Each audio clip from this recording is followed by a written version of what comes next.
speaker ni Dipan.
Good evening and welcome to this Science Day lecture on behalf of the TIFR Alumni Association.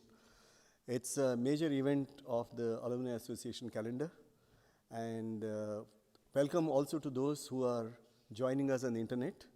And we apologize for the 4-minute delay that the internet people have had to undergo because of some small arrangements here.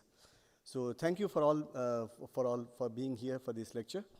And let me now invite onto the stage Professor Dipan Ghosh, the President of the Association, Professor Sandeep Trivedi, who is the Director of TIFR, and our guest and speaker tonight, this evening, Professor Arnab Rai Chaudhiry.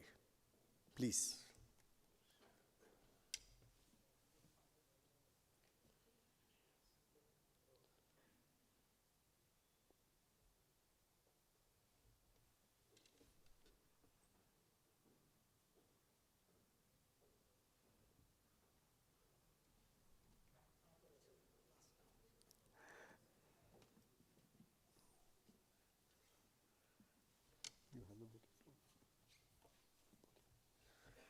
So may I invite Professor Trivedi to welcome our guest formally.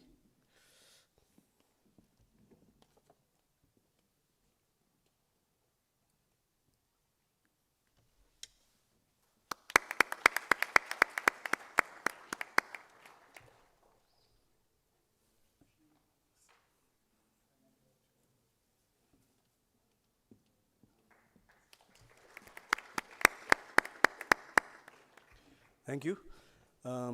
So let's start the proceedings. I'll invite Professor Dipan Ghosh to say a few words about the association and the significance of this lecture.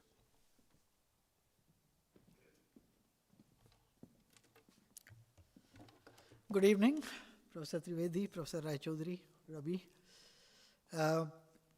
Every year on this day, when C.V. Raman announced the results of his now very well-known experiment, all over this country, we celebrate this as a National Science Day.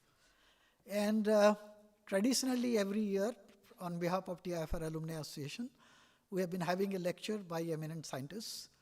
I will not try to give any introduction of the speaker because that is a job which will be done by somebody else. But for those of you who are from outside this institute, I see some young faces here. I would like to say that TIFR Alumni Association consists, obviously, as the name suggests, of mostly of alumni who are, as you can see with my white hair, have passed out of this august institute, in my case, more than 50 years back. And they are all over the world trying to take science or do their might for science, technology, etc., etc. And we are a very small institute, and that's why our activities are at a low key. But it is there. We try to make ourselves felt once in a while by organizing such lectures. I will, I think, leave it at that, and maybe somebody else is introducing the speaker. Thank you, Deepa. So I'll now invite Sandeep to say a few words about the significance of public lectures and the role they have in the Institute's calendar.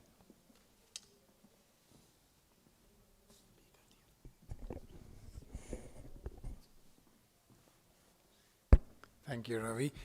Professor Rai Chaudhiry, Professor Dipan Ghosh, all my dear esteemed colleagues here, and most of all our friends from outside of TIFR, especially students of all ages who are joining us this evening.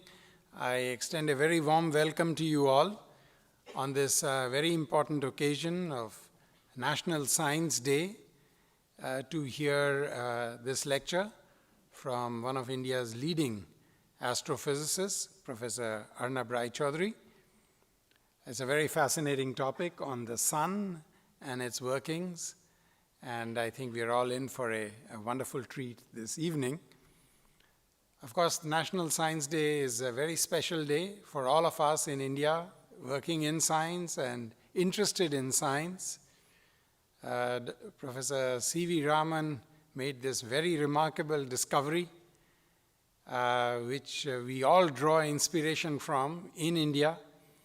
India was a very poor country then compared to even now. Experimental resources were very few, and yet with all those drawbacks, he made such a landmark discovery, an entirely new way of scattering that has had so much impact subsequently in vast areas of science, in physics, in chemistry, implications in biology, and so on. And for the young people here, I should say that, the origins of great work, this is the wonderful thing about science, the origins of great work often are in wonder. The kind of wonder we experience as children, but sometimes forget about. And in the case of Professor C.V. Raman, as he himself mentioned in his recollections, his sense of wonder, in a sense, was sparked by the long voyage he undertook when he went to England, and he saw the blue sky during that voyage and reflected on why the sky was so blue. And that, of course, has to do, as many of you know, has to do with Rayleigh scattering. And that stayed in his mind. And he often wondered later as to whether there were other kinds of scattering and phenomena. And, of course, it's never a straight path, but tied in with this remarkable work on Raman scattering, for which then he won the Nobel Prize. So today we draw inspiration from that great discovery. With all the resources we have, with all the resources that the Indian people put at our disposal today at institutions like the Tata Institute, we should do better, we must do better, we try to do better, but I think we can do even more. And I look forward to the day when many of the young children, like those we have in the audience today, also go on to make these kind of landmark discoveries, bringing great laurels to science and to India. So this is an occasion for us also for those kinds of hopes. I welcome you all to this evening's lecture, but also to TIFR more generally. We have public talks through the year where we bring leaders in science, like we have today in Professor Rai Chaudhiry, to you all. We bring them to our institution because of our professional contacts, but then we are very keen that they share their excitement of science with you all. So please keep coming back if you have not been doing so already. We also have outreach efforts through our Chai and Wai series and our talks there, which are held 2 times in the month, when it's not just faculty, but students also, and all our scientific staff excited about science reach out to the community at large in Mumbai, either in Prithvi Theatre or some of our colleges in Mumbai.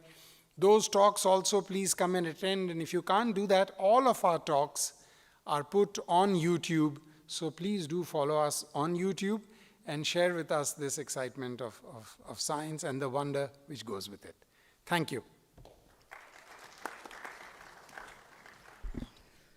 So everyone tries to find his or her own place in the sun, and it's a matter of great amusement to me that our distinguished speaker today has spent all his life worrying about the sun. So he has found his own place in the sun. So today he's going to tell us all the exciting things. But before he does that, I think it's appropriate that we know what his career has been and what all he has done. So for a brief introduction to our speaker, I invite our colleague, Professor Bhashwati Mukherjee, Chair of Department of Astronomy and Astrophysics, to do the honors.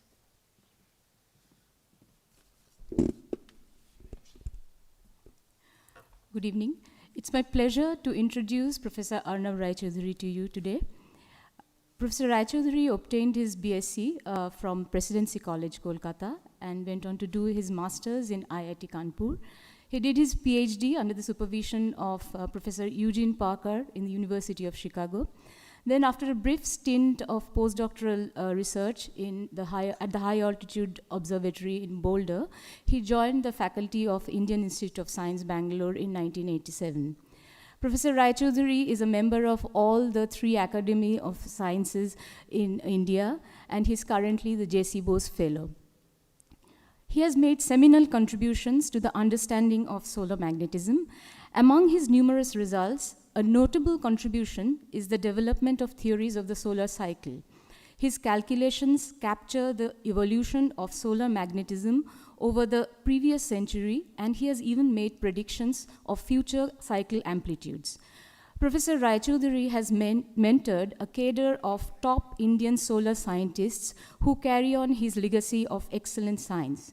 In recent years, Professor Rai Chaudhiry has taken a substantial interest in the history of science and now spends a significant fraction of his time in archives across the country attempting to trace the trajectory of Indian physics. Besides being an excellent scientist, Professor Rai Chaudhiry is also an excellent science communicator, educator, and teacher. He is able to effectively convey his deep understanding of complex concepts in science to lay and technical audiences with ease. Indeed, many faculty in astronomy departments across India, including myself, have had the privilege of being taught by Professor Rai Chaudhiry during their time as students. He has written 3 books, of which 2 are graduate-level textbooks, and the third one is a popular science book. Without much further ado, I request Professor Rai Chaudhiry to deliver his lecture today.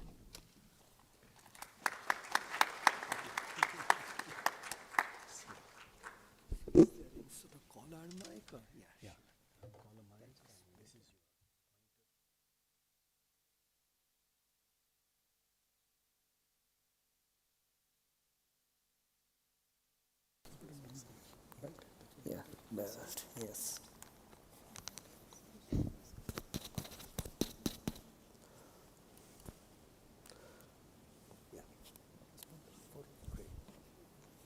You take questions at the end. Yeah, sure. Okay, so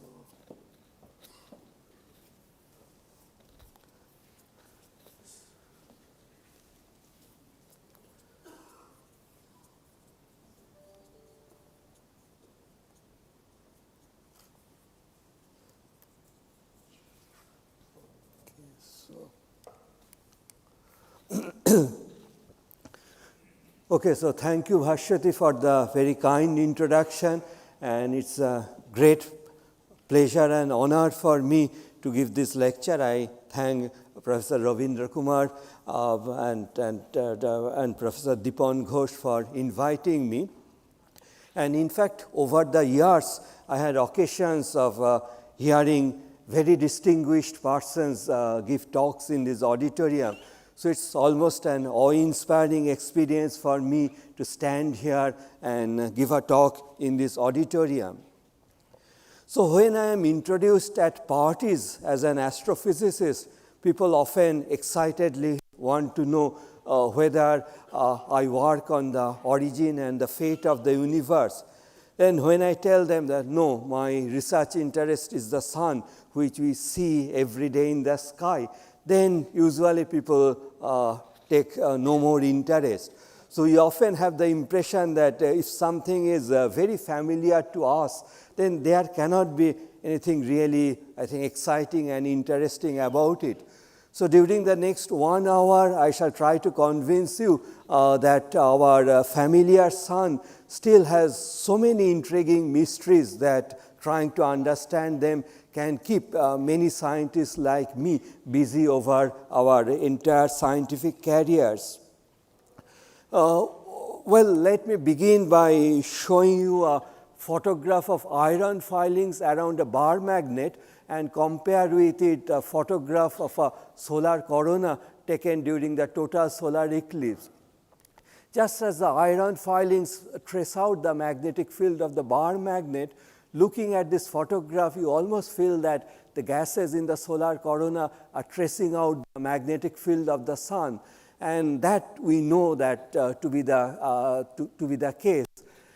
And we human beings have the characteristic that if something is very beautiful, we want to study it, even if there are no practical benefits out of it.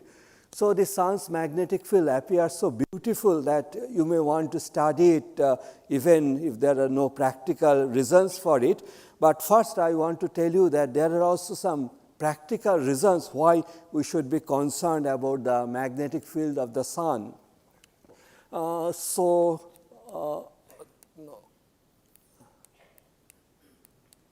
Okay, so it's on March 13, 1989, about 6 million people in Quebec in eastern Canada woke up in the morning to find that their homes were without electricity, which could be restored only after 8 hours.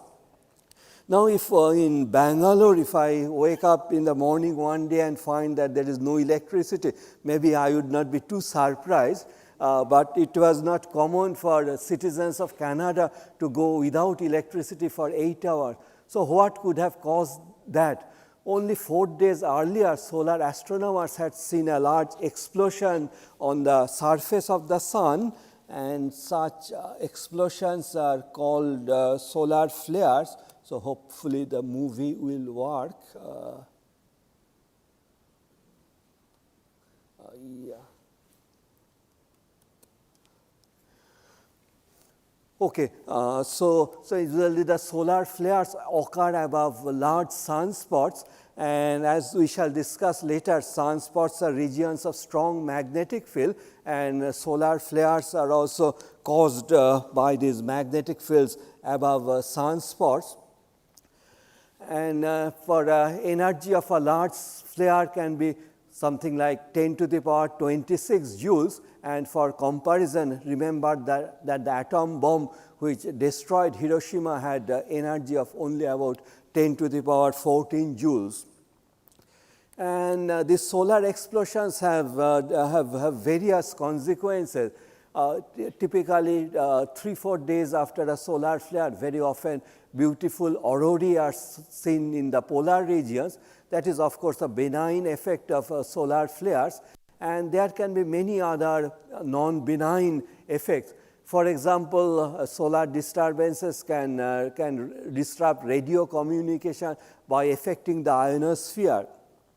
So you know that we can, in spite of the curvature of the Earth's surface, we can communicate by radio with the distant continents because the radio waves get reflected from the ionosphere. So after the ionosphere is disturbed by a solar explosion, that may not be possible. And then solar flares can almost roast electronic equipment in man-made satellites unless expensive precautions are taken. And they can also trip power grids, like what happened in Quebec in Canada. And I should mention that the effects of solar flares are felt maximally near geomagnetic pole. And since eastern Canada is near one geomagnetic pole, that is the region where these effects are felt more. And nowadays there are many airlines routes which go close to the geomagnetic pole, especially when flying from Europe to North America. So after a major solar flare, these routes become very dangerous. Certainly you don't want the pilot to lose contact with the ground station. So after a solar disturbance, these airlines companies reroute their flights, I think costing more aviation fuel and taking more time. So because of all these various consequences of solar explosions, we would like to know when more solar disturbances are likely to occur. So as I mentioned that solar disturbances occur above large sunspots. So when there are many sunspots, that is the time that many solar disturbances are likely to occur. And here I show you how the sunspot number has varied with time during the last 400 years or so. So these early entries here after the year 1600, they are based on records left by Galileo and his contemporaries, who are first scientists to study sunspots systematically. And then there is a period of about 90 years when sunspots were not seen at all. This period is called Maunder minimum. And you see that after that, the sunspot number has gone up and down in a roughly periodic fashion with an approximate period of 11 years. So it's during the peak of the sunspot cycle that many solar disturbances take place. So we can almost say that, that after the day-night cycle and the yearly cycle of seasons, this 11-year sunspot cycle is becoming the most important, third most important natural cycle for us, as our society depends more and more on technology. And there are some evidences that the solar cycle also affects our climate, though we still have very poor understanding of how that happens. For example, this time of Maunder minimum was a time of unusual cold climate, often called Little Ice Age. Of course, that was before systematic record keeping of temperatures began, but that was an era when landscape painting was very popular in several European countries, especially Holland. So several landscape painters have left us paintings of frozen rivers and canals which do not freeze at all nowadays. Even there are records that the River Thames near London used to get frozen during winters at that time, indicating that the earth was reasonably, considerably colder at that time. Okay, so now comes a sort of a commercial break. So as Bhashyati has already mentioned, I have written a popular science book giving the phenomenology and science of this subject, which was published by Oxford University Press. And I was quite happy that, that in the 4 years after its publication, this book was reprinted 4 times. So if you want to know more about this subject, you may look at this book. Okay, so as I mentioned that the sun's magnetic fields are behind sunspots are regions of strong magnetic field, and this was first discovered in the year 1908 when this astronomer Hell took the spectrum of a large sunspot, and in the spectral he found the evidence of what are called Zeeman splitting of spectral lines, which happen when there is a strong magnetic field in the source. So from this Zeeman splitting, he concluded that the sunspots are regions of strong magnetic field of something like 0.3 Tesla. So this is somewhat weaker than the strongest magnetic fields that we can produce in our laboratories, but still very strong by our standard. So if we have a 0.3 Tesla magnetic field somewhere, we shall not be able to hold an iron nut or bolt inside that magnetic field. It will be wrenched out of your hand and get slammed in the nearest pole piece. And I would say that this discovery of Hell was also momentous discovery in the history of physics, because this is the first time somebody conclusively established the existence of magnetic fields outside the Earth's environment. Now we know that magnetic fields are ubiquitous in the astronomical universe. Most stars, planets, and even galaxies have magnetic fields. And a few years after this discovery, Hell and his collaborators made another very important discovery. Often one sees 2 large sunspots side by side, as you see here, and here for comparison the size of the Earth is indicated. So some sunspots are so large that the whole Earth can be immersed in one sunspot. So Hell et al. Found that in such cases of two sunspots side by side, usually they have opposite magnetic polarity. If one has positive magnetic polarity, the other has negative magnetic polarity. And the most plausible explanation for that is that there must be a strand of magnetic field underneath the solar surface, which is poking its nose through the surface in this manner. And if the 2 intersections of the solar surface with the magnetic strand, if these become the 2 sunspots, then in one sunspot you have magnetic field lines coming out, making it a positive polarity sunspot, and in another sunspot you have magnetic field lines going down, making it a negative polarity sunspot. And this is really the case. Then we expect that the solar corona to be full of such magnetic loops. And in the last few years, solar astronomers have developed ingenious techniques for photographing such coronal loops. And here I show you a beautiful photograph of such loops, showing that in the corona really such magnetic structures exist.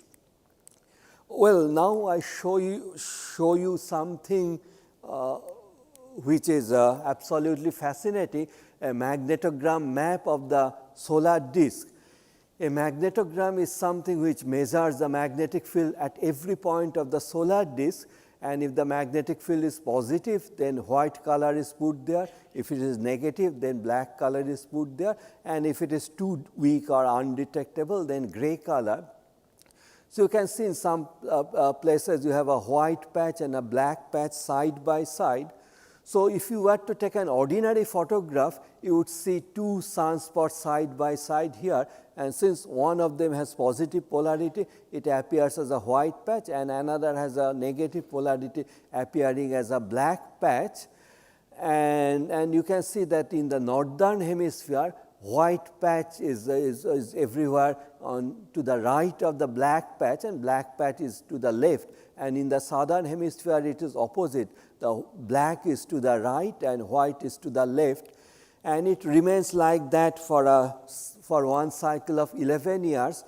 And if you had looked at a magnetogram map 11 years earlier or 11 years later, then you would find that in the northern hemisphere, black would come to the right and white go to the left, and in the southern hemisphere also white to the right and black to the left. So if you just count the number of sunspots, you may think that the sunspot cycle has a period of 11 years, but if you want the magnetic field also to come back to its original configuration, then the period for that is 22 years. So another interesting thing is that if you draw a straight line connecting the centers of the sunspot pairs, you will find that the straight line would be nearly parallel to the sun's equator here, but not exactly parallel. There is a small tilt, and one statistically finds that the tilt is bigger at sunspots at higher latitudes. Here or there, sunspots pair at higher latitudes have a higher tilt. And this was discovered by Joy and is often called Joy's law. So here is Joy's original plot showing tilts of sunspot pairs versus their latitudes.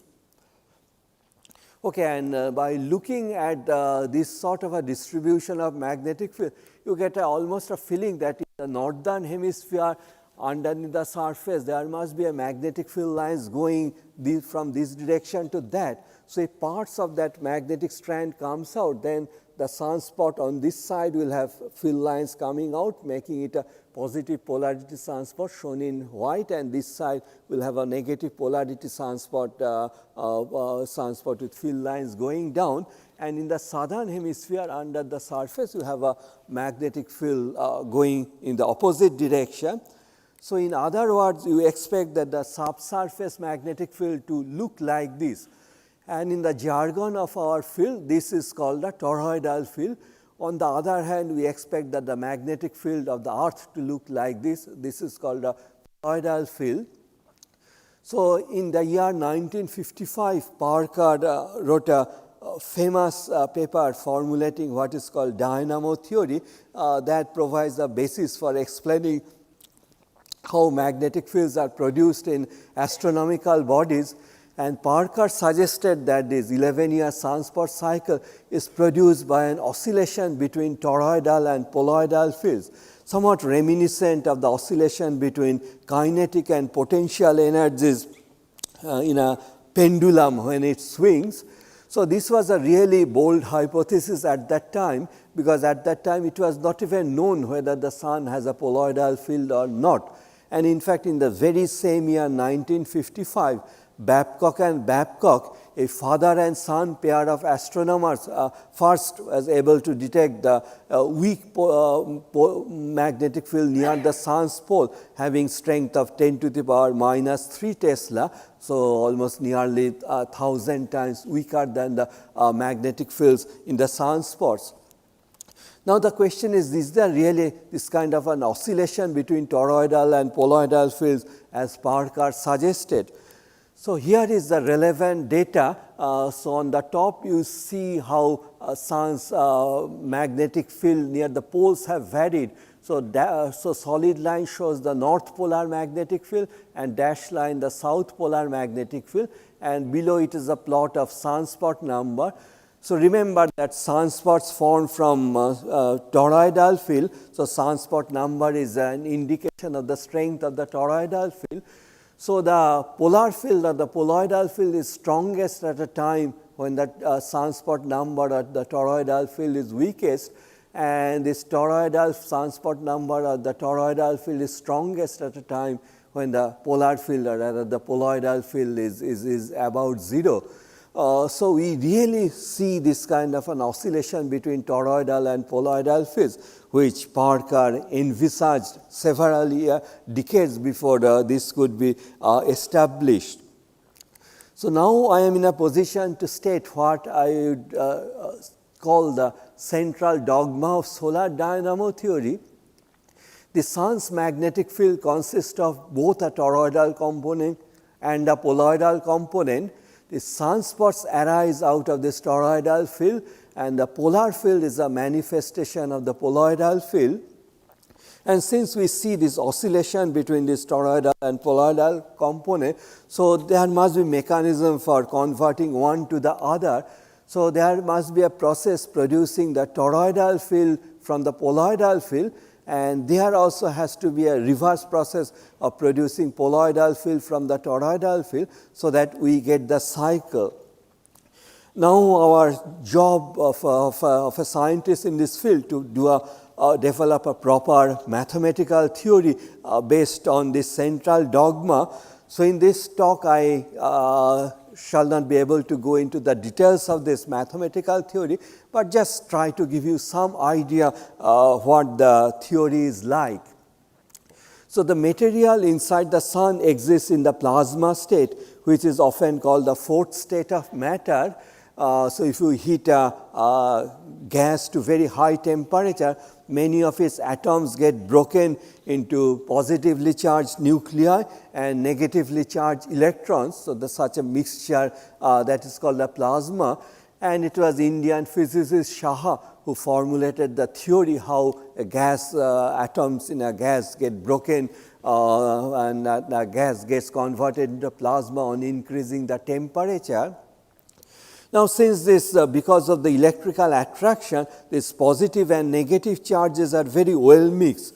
So, if you consider a volume element of a plasma in which there are sufficient number of particles, you will find that the positive and negative charges nearly balance each other, so that the volume element will be charge neutral. But does that mean that plasma behaves like a neutral gas?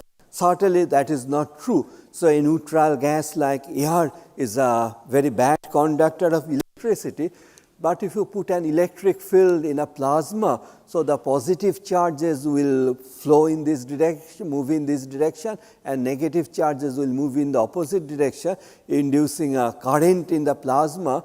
And we all know that the currents can give rise to magnetic fields, and magnetic fields also can exert forces on the plasma.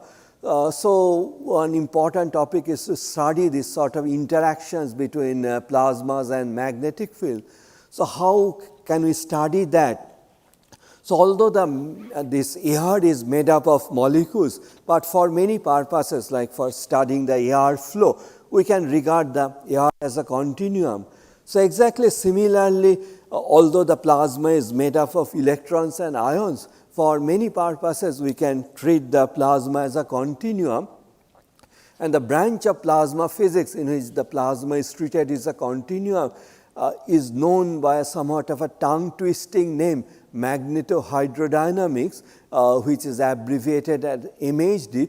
So basically one has to combine the mathematical equations of electromagnetism with the equations of fluid mechanics to get the basic equations of MHD.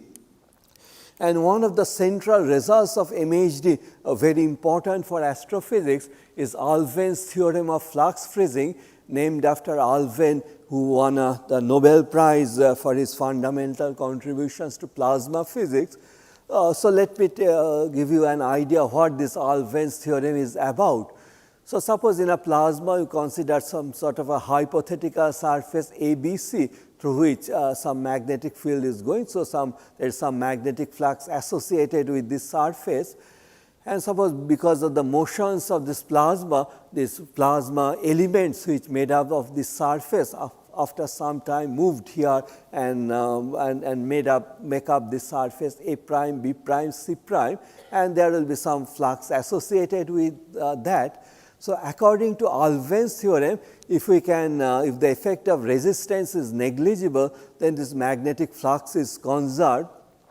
In other words, whatever magnetic flux was connected with this surface ABC, so when this surface has moved here to make a new surface A prime, B prime, C prime, the flux through it would be the same, provided the effect of resistance is negligible. And when is the effect of resistance negligible? So, one can we have a important dimensionless number in this field called magnetic Reynolds number, which is defined in this fashion with resistivity rho appearing at the bottom. So, when resistivity is negligible or low, then the magnetic Reynolds number is very large, and in that situation Alfvén's theorem holds. And you see that the magnetic Reynolds number also depends on L, the size of the system.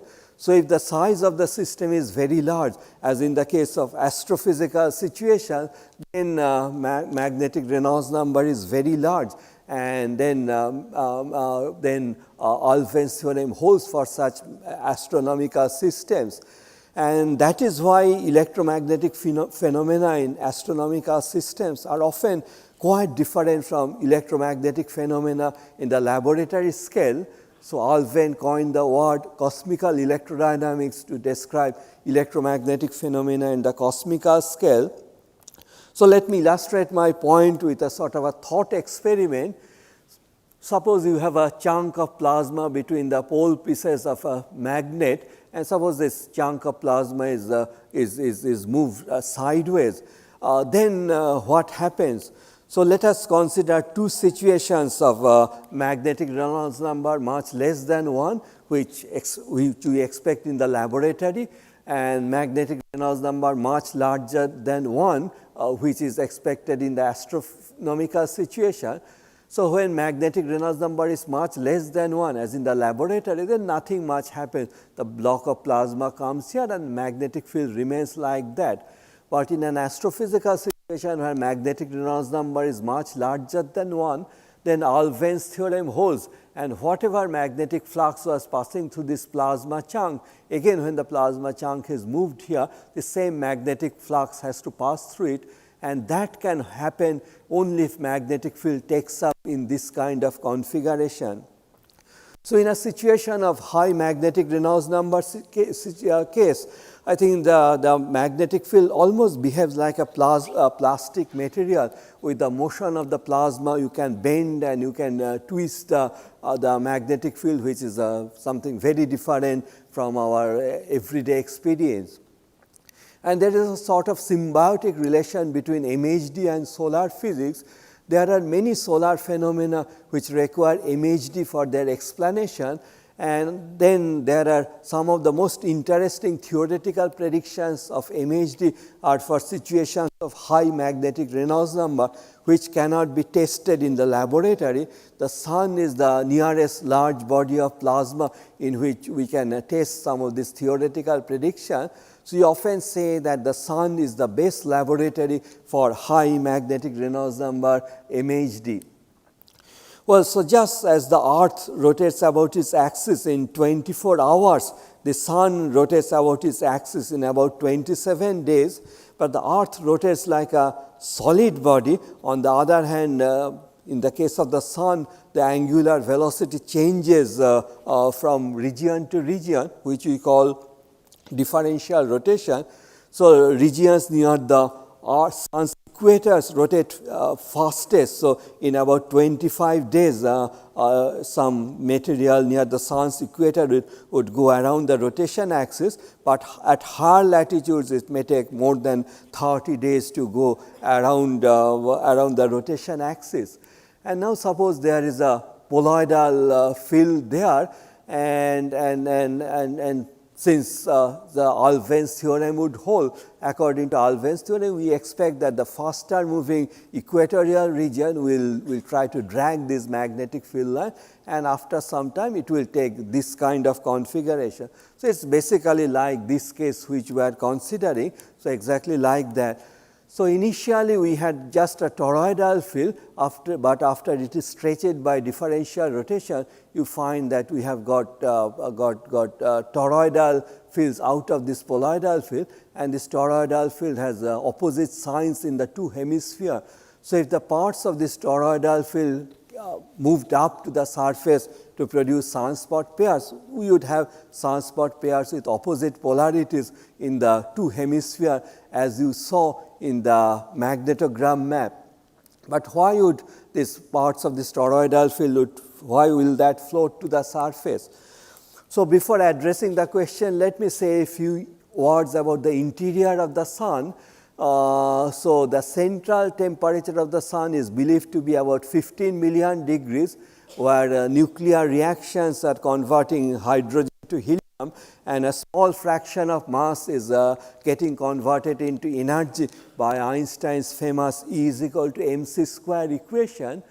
And then up to 0.7 solar radius, this energy is transported outward by a process called radiative transfer, which essentially means that the photons random walk through the stellar material, but from 0.7 solar radius to the surface, this region is unstable to convection, and in this region called convection zone, heat is transported outward by convection. So, sunspots are actually magnetic structure sitting in this turbulent convection zone. So, here you see this a sunspot with this convection with convection going around it. So, why do you have this magnetic fields confined inside a sunspot with very little magnetic field around? To address this question, we have to study the interaction between the magnetic field and convection, that is the subject of magnetoconvection, of which the linear theory was first developed by Chandrasekhar, and then Weiss and others carried out simulations to study this nonlinear evolution. So, basic idea is like this. Suppose you have a plasma with a vertical magnetic field in it, and it is heated from below.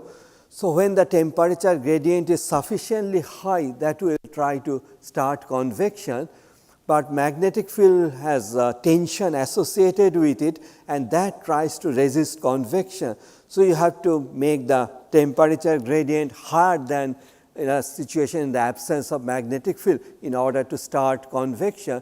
So, eventually when you make the temperature gradient sufficiently high and convection starts, nature finds it expedient to divide the space into two kinds of regions.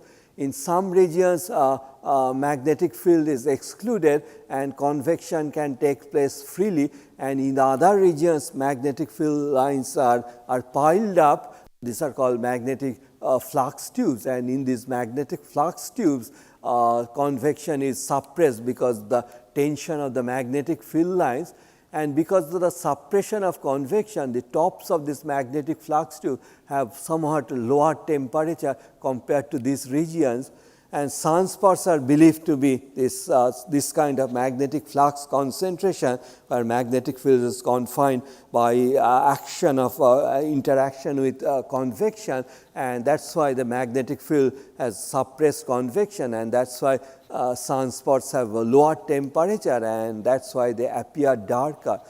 So, we believe that throughout the sun's convection zone, magnetic field exists in the form of flux tubes because of the interaction with convection. So, now we come back to the question that from a poloidal field we have got this toroidal field by differential rotation. So, now why should parts of this toroidal field float to the surface to produce the sunspot pairs? So, certainly due to interaction with convection, we expect this toroidal field to exist in the form of flux tubes, and we expect that there will be some pressure balance between the inside and outside of the flux tube. So, outside the flux tube we have just gas pressure, and inside the flux tube, in addition to the gas pressure, magnetic field also has a pressure. So, this is the force pressure balance equation, and this implies that pressure inside the flux tube has to be less than the pressure outside the flux tube, and which very often, though not always, implies that the density inside the flux tube has to be less than the density outside the flux tube. And Archimedes taught us more than 2000 years ago that such systems tend to become buoyant and rise against the gravitational field. And in this context, this is called magnetic buoyancy, which was discovered by Parker, who studied it carefully. And he showed that the magnetic buoyancy is particularly destabilizing within the convection zone of the sun, but below the bottom of the convection zone, it is suppressed quite a bit. So, suppose we have a magnetic flux tube at the bottom of the convection zone, of which a part comes within the convection zone and other parts remain below the convection zone. So, in this part magnetic buoyancy would be particularly virulent. So, this part will rise and eventually pierce the surface like this, whereas these other parts will remain anchored below the bottom of the convection zone.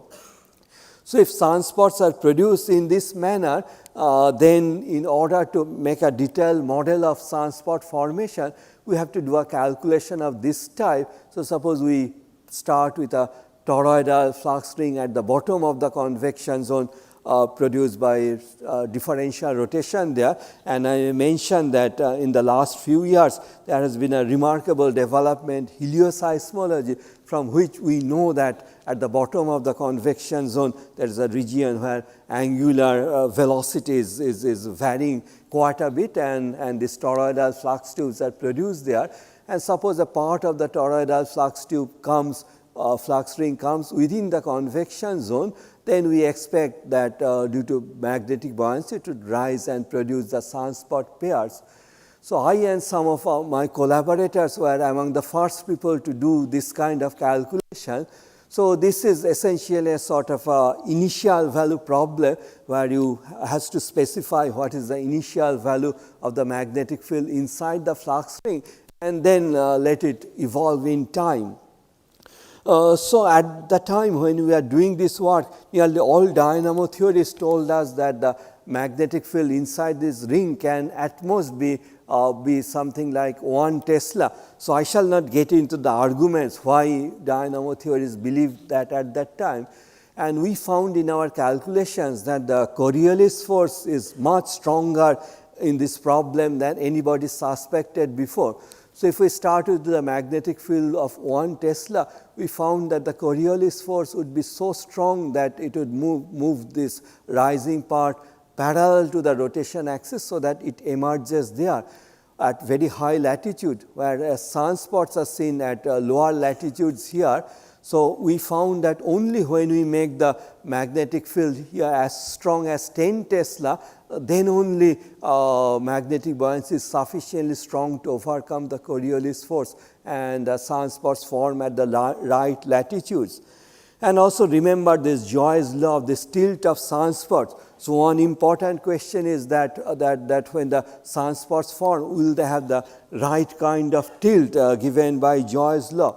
So, that question was addressed by my first PhD student Sidney De Silva for his thesis.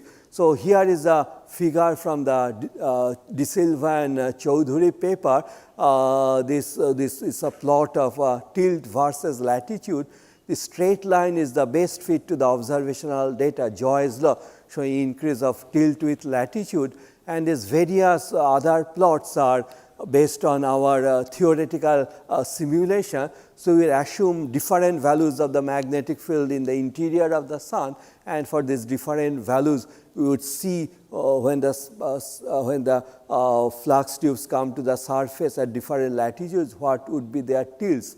And we found that only when we assume that the magnetic field in the interior of the sun to be like 100 kilogauss or 10 Tesla, then only we have a good fit between theory and observation. So remember that the Joyce law was discovered in 1919. So we were rather happy that only after 3/4 of a century we were able to give the first quantitative theoretical explanation of this Joyce law, and at the same time we could put a tight constraint of what must be the value of a magnetic field inside the sun. So I may mention that this paper has been, according to Google Scholar, has been cited nearly 500 times by now, so making it the most highly cited solar physics paper ever written from India. And so basically if we start from a sort of a poloidal field, I have explained how by combining the ideas of flux freezing, magnetoconvection and magnetic buoyancy, we can various aspects of the formation of sunspots. Now the question is, where does this poloidal field come from? Because unless we have a production mechanism for generation of the poloidal field, it will diffuse away. And since we have this sunspot cycle, some of the poloidal field presumably has to be produced from the toroidal field. So the central question of dynamo theory is how this poloidal field is produced from the toroidal field, and that is a little bit of technical subject, so I shall not get into the detailed discussion of that. So in my, if I were giving a 2-hour lecture instead of 1-hour lecture, I would have tried, but you can, if you are interested, you can look at my popular science book, where I have given a non-technical introduction to this subject. So let me just say this, that early models of solar dynamo suggested that the magnetic field inside the sun would be about 1 Tesla. So when our magnetic buoyancy calculations established that the magnetic field has to be more like 10 Tesla, then it was realized that the old models could not work. And actually based on some ideas which Babcock and Layton developed in 1960s, then some of us formulated what is called a flux transport dynamo model, and this is usually regarded as the foundational paper of the flux transport dynamo. So this paper has also about, I think, 500 citations or so. So in this talk I have avoided getting into mathematical details, but for those of you who are interested to know what the mathematical structure of the theory is, so here in one slide I am showing the basic mathematical equation. So the magnetic field can be written like this. This is the toroidal component, and the poloidal component comes from this sort of a scalar function. And then we have two coupled partial differential equations telling us how the poloidal field evolves in time and how the toroidal field evolves in time. So there not much can be done analytically. So in our group we developed code Surya to solve these couple partial differential equations and develop a theory of the sunspot cycle. And nowadays it is often considered a big thing to publish a paper in Nature or Science. So I may mention that the first results from this code Surya appeared in a paper in Science. Okay, so I shall not get into the details of dynamo theory, but let me tell you about some of the exciting developments about it. So certainly we would like to predict whether the next sunspot cycle will be strong or weak. If it is strong, then we know that there will be more solar disturbances affecting the Earth. So here is a plot of sunspot number in the last few years. So this flux transport dynamo model started being developed around this time. So in the history of this subject, this was the first sunspot minimum when we had a fairly sophisticated dynamo model. So the question was whether these dynamo models could predict the strength of the next cycle. So the first attempt was made by Dikpati and Gilman, who predicted that the next cycle, which is counted as cycle 24, would be very strong. So when I read their paper, I realized that some of their methodology could possibly not be correct. So we did another calculation by using a different methodology, by using our dynamo model, and our prediction was that the next cycle would be a rather weak cycle. So on this time axis, this circle indicates the time when these predictions were made, and this star indicates where the peak of the next cycle would have been according to Dikpoti and Gilman's prediction, and this is the peak according to our prediction. So you can see that the sun almost hit our prediction like a bullseye. So this is the first time that it was possible to make a prediction of a future sunspot cycle based on a theoretical dynamo model. And I may mention that our paper was selected as editor's suggestion in physical review letters, which is indicated by this symbol here, and which is regarded as a great honor for a physics paper. And a few years later, another paper from our group also had this honor. So in that paper, we developed a comprehensive theory of how this grand minima, like this Monded minimum in 17th century, where there are no sunspots for 90 years, how this minima are produced. So I am told that even in places like Harvard, Caltech, or Princeton, there are very few physics professors who would have two papers selected as editor's suggestion in physical review letters in 6 years. So we were really lucky that in our group we could get, we had these two papers selected this way. Okay, so I have given you some idea about how one develops the theory of sunspot cycle, and also given you a little bit of idea of the research done in our group. At the very beginning of my talk, I discussed about solar explosions and how they affect the Earth. So in the remaining 15 minutes or so, let me tell you a little bit about the solar explosions and how they affect the Earth. So although the surface temperature of the sun is about 6,000 degrees Kelvin, so certain hottest regions of the corona have temperatures higher than million degrees. So this was first realized by Edlen in 1940s. So by that time, solar astronomers have succeeded in taking good spectra of the solar corona. So this spectra has to be taken during a time of the total solar eclipse, when you have only light from the corona and can take its spectrum. And astronomers found a few unusual unknown lines in that spectrum. So at first it was guessed that the corona has some unknown element, coronium, which is producing these unknown spectral lines. But by that time, Mendeleev's periodic table was fairly full, and there was almost no room for an unknown element. And then Edlen realized that the spectral lines are not due to some unknown element, but due to iron atoms which have lost something like 8 or 10 electrons. And Edlen realized that the temperature has to be very high for an iron atom to lose so many electrons. And when this was first established, many physicists were bothered by the question whether this is a violation of the second law of thermodynamics, according to which heat should flow from regions of high temperature to regions of low temperature. And now we know that near the sun's surface, heat flows outward. So if the corona is hotter than the surface, that means that heat flows from regions of lower temperature towards regions of higher temperature. So is that allowed by the second law of thermodynamics? So maybe I shall not answer that question, but leave it as a quiz for the audience. You think about it and figure out yourself how this is consistent with the second law of thermodynamics. And if this corona, regions of the corona has temperature of more than million degrees, then by applying black body radiation formula, we can easily argue that these hot regions of corona would emit X-rays and extreme ultraviolet.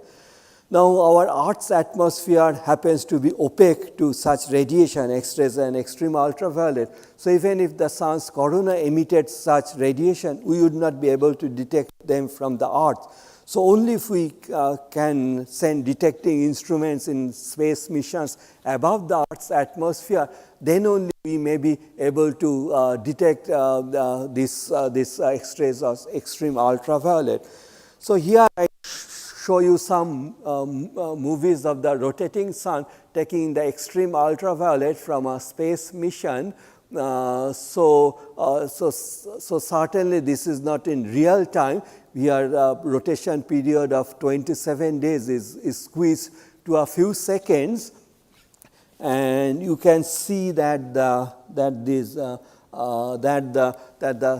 the sun's surface appears somewhat darker because these are the temperature of 6,000 degrees and it does not emit much extreme ultraviolet. So mainly extreme UV comes from the hot regions of the corona, and you see that this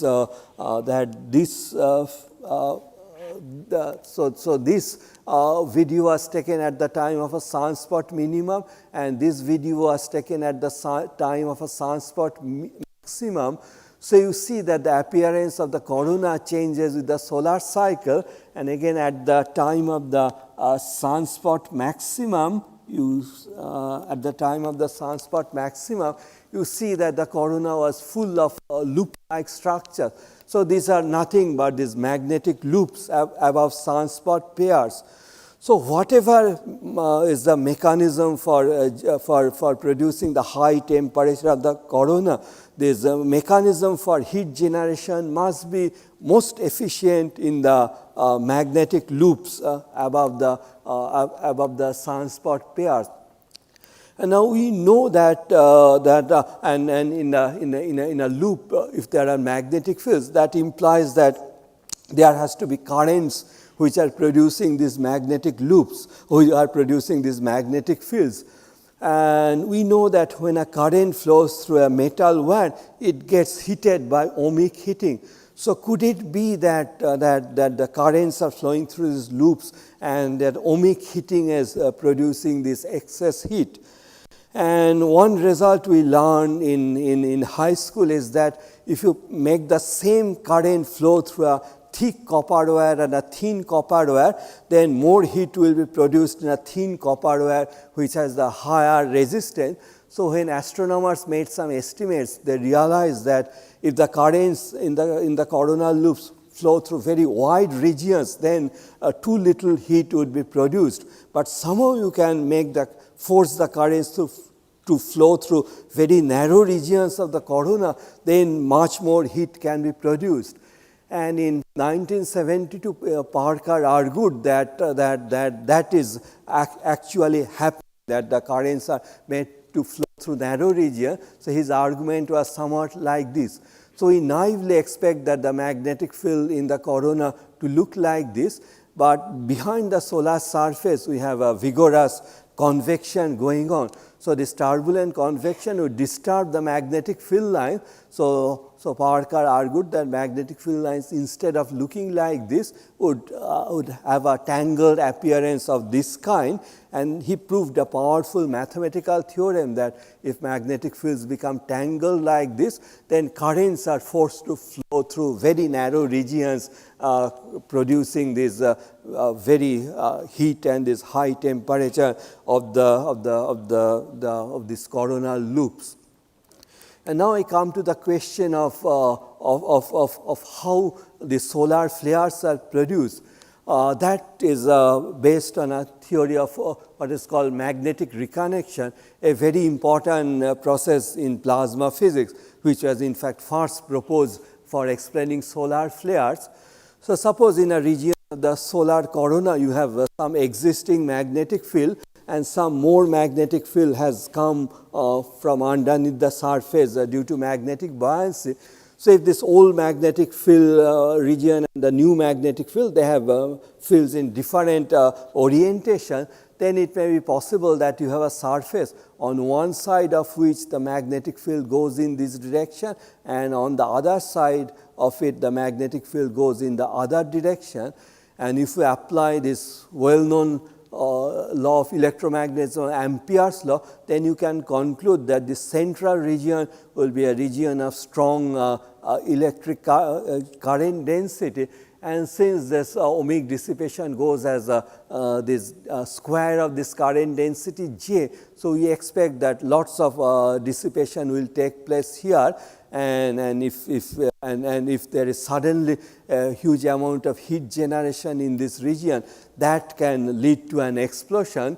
So solar flares are believed to be produced by this sort of a giant magnetic reconnection taking place in gigantic regions above sunspots, producing these flares. And sometimes after, because of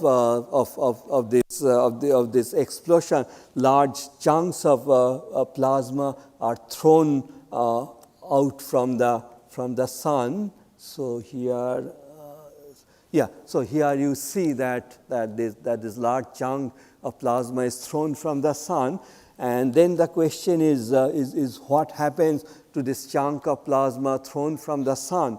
So they often move through solar system in the form of what are called coronal mass ejections, or abbreviated as CMEs. So here what you have seen, what you see, that is an image produced by a space coronagraph. So coronagraph is a device in which you create an artificial solar eclipse inside a telescope by blocking the solar disk, so that you can see the corona outside the solar disk, and you can see that in this coronal region, these coronal mass ejections are coming one after another, and these coronal mass ejections are eventually carried in a flow of plasma in the solar system called the solar wind. So let me just say a few words about the solar wind. And it was predicted by Parker in 1958, a few years before this experimental discovery. So think of the Earth's atmosphere, which is tied down to the Earth by Earth's gravitational field, and try to imagine what will happen if the Earth's atmosphere got heated to a higher temperature, like say 500 degrees Kelvin. So we know that all living beings would perish, but apart from that, we know that it can be easily shown that the Earth's atmosphere then will extend much further up because gravitational field will find it harder to confine a hotter atmosphere. So Parker realized that the corona is so hot that it will be impossible for the sun's gravitational field to keep it confined. So his mathematical calculations showed that the outer parts of the corona will continuously flow out in the form of a plasma flow, which he called solar wind. And from his mathematical model, he was able to calculate what would be the density and velocity of the solar wind near the Earth's orbit. So at that time, more or less, everybody thought that it was a completely crazy idea. But only 3-4 years after this prediction, the solar wind was detected by in situ measurements from space missions, and the density and velocity of the solar wind was found to be more or less as exactly what Parker predicted. So that is regarded as a sort of a triumph of theoretical astrophysics. And you all know that the light takes about 8 minutes to cover the sun-Earth distance, and the solar wind, moving with a speed of something like 400 kilometers per second, takes about 3-4 days to cover the sun-Earth distance. And that is why effects of solar explosions are felt on the Earth usually, I think, 3-4 days later. So basically the debris of the solar explosions, like these coronal mass ejections, are carried by the solar wind to reach the Earth after 3-4 days. And so Earth's magnetic field produces a region of magnetosphere around the Earth. And if the solar wind was not there, then magnetosphere of the Earth would have looked exactly like a dipole magnetic field shown in elementary electromagnetic theory textbooks. But since the solar wind pressurizes the impinges on the magnetosphere, on the one side it is squeezed, and other side it is extended, making it highly asymmetric. So when coronal mass ejections come, they impinge on the side of this magnetosphere and producing various kinds of effects that we talked, disturbances that I talked about. And now I show you a movie. So all the previous movies I showed, they were movies of actual astronomical images, not movies in the computer. So this is the only movie made on a computer. So here you see a solar explosion, a solar flare, occurring above the sun's surface. There is a solar flare that throws up a chunk of plasma which propagates to the solar system and eventually impinges on the Earth's magnetosphere, producing these various kinds of effects. Okay, so we know that a particular scientific field has a kind of aesthetic and intellectual appeal if the various phenomena in the field can be shown to be connected by some central thread to be related to each other. So this is certainly a field like that. We realize that the solar magnetic field is a connecting thread which connects various phenomena in our field. So firstly, it's the dynamo process which produces the magnetic fields in the interior of the sun, and then these magnetic fields arise due to magnetic buoyancy and produce, I think, sunspots. And above sunspots, we have loops through which in which you have currents and which are made to flow through narrow regions, producing the hot corona, and this hot corona drives the solar wind. So now one remarkable fact is that most of nearly all the links in this important chain of cause and effect chain. So most of the important links were discovered just by one individual, Professor Eugene Newman Parker. So he is the person who formulated dynamo theory. He gave the idea of magnetic buoyancy, and he showed how currents in the loops are forced to flow through narrow regions, producing the heat. And lastly, he predicted solar wind. So I had the good luck of doing my PhD thesis under his supervision, and many of you know that about a year ago, a mission was launched to study the interior of the solar atmosphere, and that NASA mission is named Parker Solar Probe. So this is the first time NASA has named a mission after a living human being. And let me end by showing you a photograph of this laboratory for astrophysics and space research where I work. So this corner room was Professor Parker's office, and the room next to that was my office, and this room was of Professor Subramaniam Chandrasekhar's office. Well, I think since this flow diagram indicating this chain of cause and effect, since that more or less summarizes many of the things which I discussed in this talk. So I shall leave this before you and stop here, and if you have any questions, I shall try to answer them.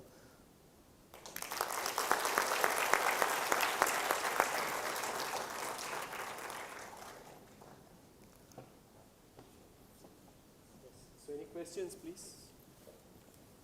Is there a mic to go around? There should be a mic going around. Let's see, any questions? Yeah, please. Anything about Parker satellite? Parker satellite, for the Parker mission? Yes. Yeah. Okay, so as I said that this Parker mission was launched about a year ago, and some of the first interesting results are coming. And in fact, recently there were one special issue nature devoted to that. Some 4 papers came out. So basically, we always knew that the solar magnetic fields are very dynamic, and this Parker solar probe found that it is even more complicated and richer than what anybody suspected before. Previously, there are over small regions, magnetic field changes quite a bit, and sometimes magnetic field seems to be quite sharply bent. So these are some of the new results which Parker solar probe is finding out. There's one question here, then. One question and one comment. The question is that, the observations seem to suggest that there are some permanent areas in the sun which form solar spots. Yeah. So is there any kind of surface irregularity which traps the magnetic lines of force there and keeps it there permanently?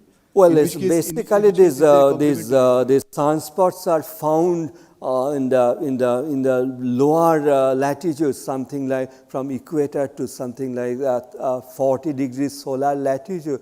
So one of the challenges of solar dynamo theory is to explain why sunspots form at these lower latitudes. So it's a little bit more technical subject, so I didn't want to get into the details of it. So in a nutshell, the answer is we still do not have 100% convincing answer. Why is it that sunspots appear mostly at lower latitudes? But there are many good speculations. Okay, another comment is that your papers seem to follow also a natural cycle. There is the important papers come in 2002, 2007, 2012. Is there something also in 2017? This seems to be natural. Well, I don't know. I think we are all getting old, so I would hope that if this cycle recurs, but with my age, I am afraid that that will not happen. Yeah, question there. Iron, ferrous and ferric valence is well known. It is well known? Ferrous and ferric, 2 valencies are well known. Yeah. Then in brown ring test there is iron having +1 valency. And you have told 4th valency just now, +6, +7. What is that and what is the name? No, sorry, I did not follow the question. What is 4th valency? Did you find out more valencies for iron? Oh, yeah, I said that, yeah, in iron, in iron, I think there is in the spectrum of corona, there are some lines found. One is a green line and one is red line, and forget exactly. One line is caused by iron atoms which have lost 8 electrons, and another probably iron atoms which have lost 12 electrons or something like that. So such ionizations can take place only when temperatures are very high.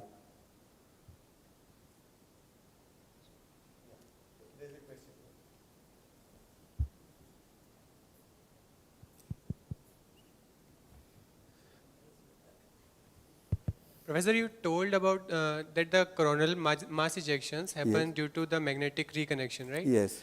So when there is a magnetic lobe which is coming out of the surface, don't you expect if another lobe comes and tries to reconnect with it from the same location in the sun, don't you expect that to be aligned with the previous lobe?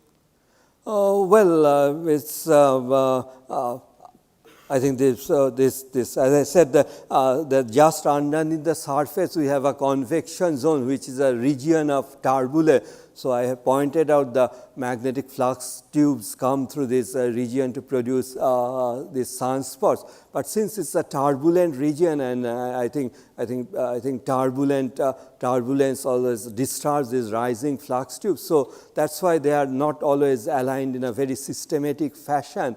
And that's why it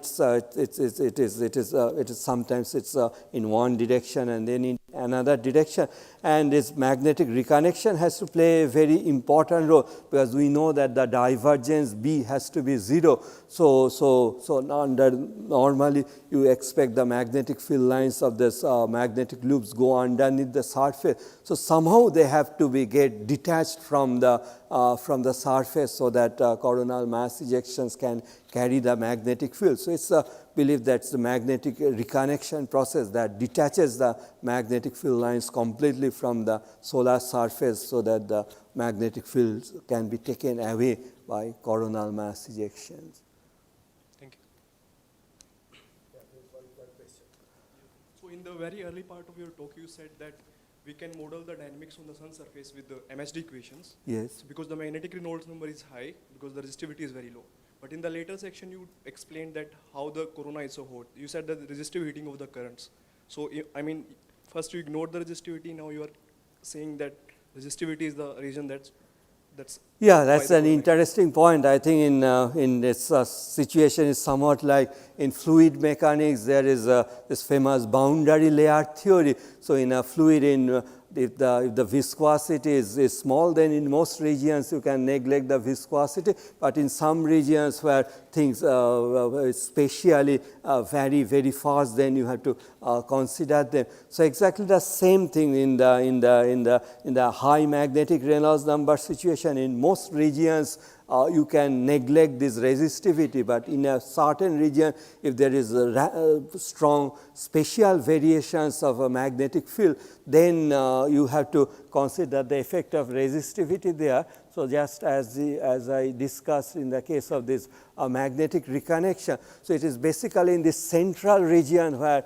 resistivity, magnetic field is changing spatially very fast, and here resistivity is important. So when you study magnetic reconnection, so you usually can neglect resistivity in most of the other regions, but in the central region you have to take account of the resistivities, exactly like this boundary layer theory in fluid mechanics. Essentially at the surface when the two things Yeah, sort of yeah, interchange. that's. Okay. Any other questions?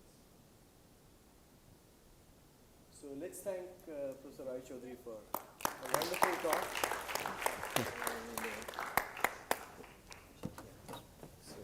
Did you leave anything else here? Okay. You're back.